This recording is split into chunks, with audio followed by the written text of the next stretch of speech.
नमस्कार। आईपा के इस मंच पर आप सभी का स्वागत है। आईपा यानी all India progressive politics association एक मुहिम है जो कि ऐसे विचार या ऐसे व्यक्ति जो समाज में प्रगतिशील राजनीति के पोषक हों, उनको एक मंच प्रदान करता है। इसी सिलसिले में हम आज पहुंचे हुए हैं एडवोकेट रौनक राय जी के पास और सीधे इनसे बात करेंगे कि आखिर देश में जिस तरीके की राजनीति हो रही है उससे वो कितने संतुष्ट हैं और अगर राजनीति को मुद्दा आधारित बनाना है, प्रगतिशील राजनीति करनी है तो उसके लिए क्या क्या जरूरी चीज़ें हैं। साथ ही वो अधिवक्ता भी हैं, तो कानूनी मुद्दों पर भी हम लोग कुछ बातचीत करेंगे। सर बहुत बहुत स्वागत है आपका।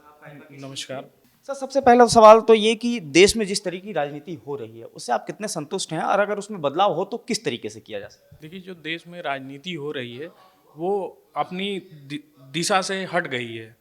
सर्वप्रथम जो राजनीति होनी चाहिए, एक मुद्दा आधारित राजनीति होनी चाहिए और राजनीति से अपराधी प्रवृत्ति के लोगों को हटाया जाना चाहिए और बेरोजगारी, गरीबी और जनता की आधारभूत ज़रूरतों पर बात करनी चाहिए। है? बिल्कुल, आपने कहा कि राजनीति से जो है अपराध को हटाना चाहिए। ये बातें तो हर एक पॉलिटिकल पार्टीज करती हैं कि अपराधीकरण न हो राजनीति का, लेकिन अगर आप उठा के देखें एडीआर की रिपोर्ट हो गई या जो रिपोर्टें आती हैं जो विधायकों की उनकी, तो उसमें लगातार ये दिखता है कि अपराधी जो हैं वो राजनीति में आज भी हैं या कई विधायक हैं, यहाँ तक कि मंत्री हैं जिनके ऊपर मुकदमे दर्ज हैं।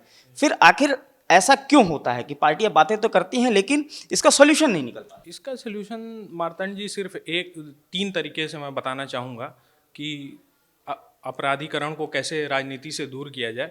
तो सबसे पहला जो राजनीतिक पार्टियां हैं उनको अपनी इच्छा शक्ति मजबूत करनी होगी कि हम ऐसे लोगों को कम से कम भागीदारी प्रदान करें और दूसरा जनता को समझना चाहिए कि हाँ, हम ऐसे लोगों को वोट ना दें और तीसरा जो है कानून के ढांचे को इतना मजबूत किया जाना चाहिए कि ऐसे लोग जो हैं एंट्री ही ना मार सकें ऐसी राजनीति में। जी, आपने कानून के ढांचे की बात की, कानून पहले से ही है, लेकिन फिर भी हमने देखा है कि कई जो विधायक और जो उनका चुनाव लड़ते हैं अपराधी, वो जेलों में बैठ के भी चुनाव लड़ लेते हैं। वो जेल में होते हैं, वोटिंग बाहर हो जाती है, वो विधायक बन जाते हैं।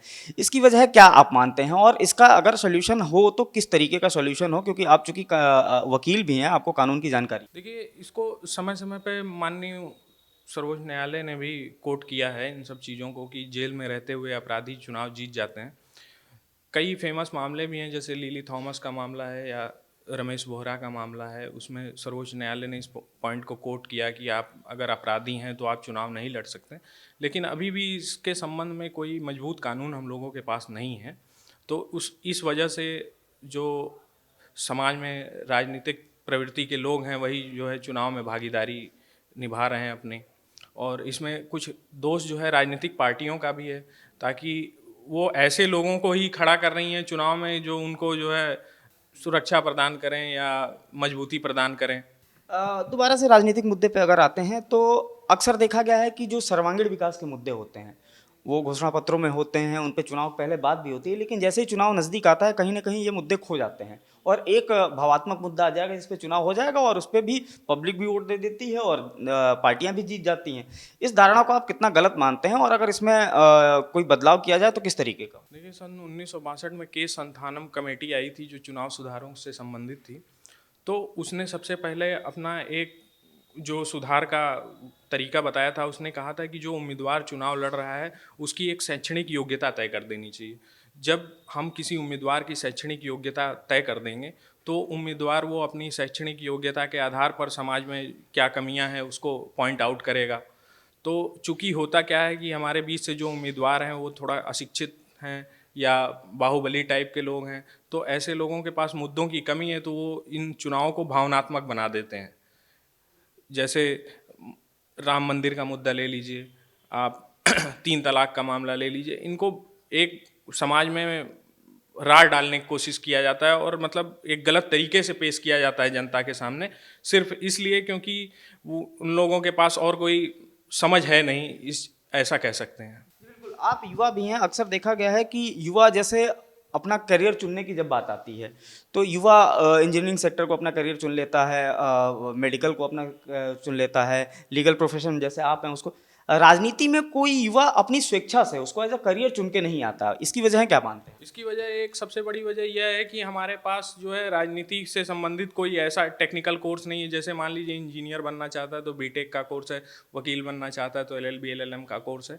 वैसे ही सरकारों को चाहिए कि राजनीति में बढ़ावा देने के लिए कुछ ऐसे कोर्स जो हैं विश्वविद्यालयों में स्थापित किए जाएं, ताकि युवा जो हैं उसमें स्वेच्छा से जाएं, और फिर आगे का उनका जो जैसे चयन प्रक्रिया भी हो कि उन्हीं में से लोग जो हैं सांसदी के लिए एलिजिबल होंगे, विधायकी के लिए एलिजिबल होंगे, सभासद के लिए एलिजिबल होंगे। अगर ऐसी क्राइटेरिया अगर सरकारें तय करती हैं तो निश्चित ही युवा जो है राजनीति में ज़्यादा से ज़्यादा अपना कैरियर बनाने की सोचेगा। अच्छा, राजनीति की बात हो रही है, हर पॉलिटिकल पार्टी जो है अपने आप को लोकतांत्रिक बताती है, क्या आपकी नज़र में ऐसा है? देखिए, सबसे पहले जो लोकतांत्रिक पार्टियां हैं उसमें एक वंशवाद की जो प्रवृत्ति है, चाहे क्षेत्रीय दल हों चाहे राष्ट्रीय दल हों, उसमें एकदम बहुत प्रफुल्लित हो चुकी है। तो इस चीज़ को यदि समाप्त किया जाए तो कुछ हद तक जो है ये लोकतांत्रिक पार्टियां हो जाएंगी। जी, बिल्कुल।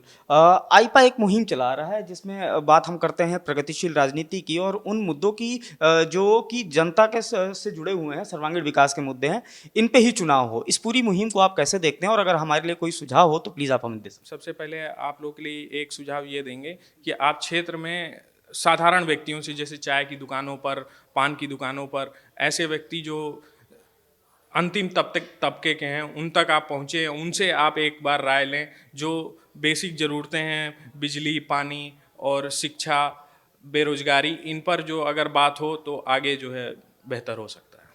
तो आपने देखा हमारे साथ रौनक राय जी थे, अधिवक्ता रौनक राय जी। उन्होंने अपने विचार रखे कि देश में आखिर अगर प्रगतिशील राजनीति की बात हो तो किस तरीके की बात हो और किन किन मुद्दों पे जो है सरकारों को भी सोचना चाहिए और पब्लिक को भी सोचना चाहिए कि आखिर अगर राजनीति अगर पिछड़ रही है तो उसमें कहीं ना कहीं योगदान पब्लिक का भी है, क्योंकि वोट वो भी देती है। आईपास जुड़ने के लिए आप सभी का बहुत बहुत धन्यवाद और आप हमारे चैनल को लाइक और सब्सक्राइब जरूर करें और बेल आइकन जरूर दबाएं।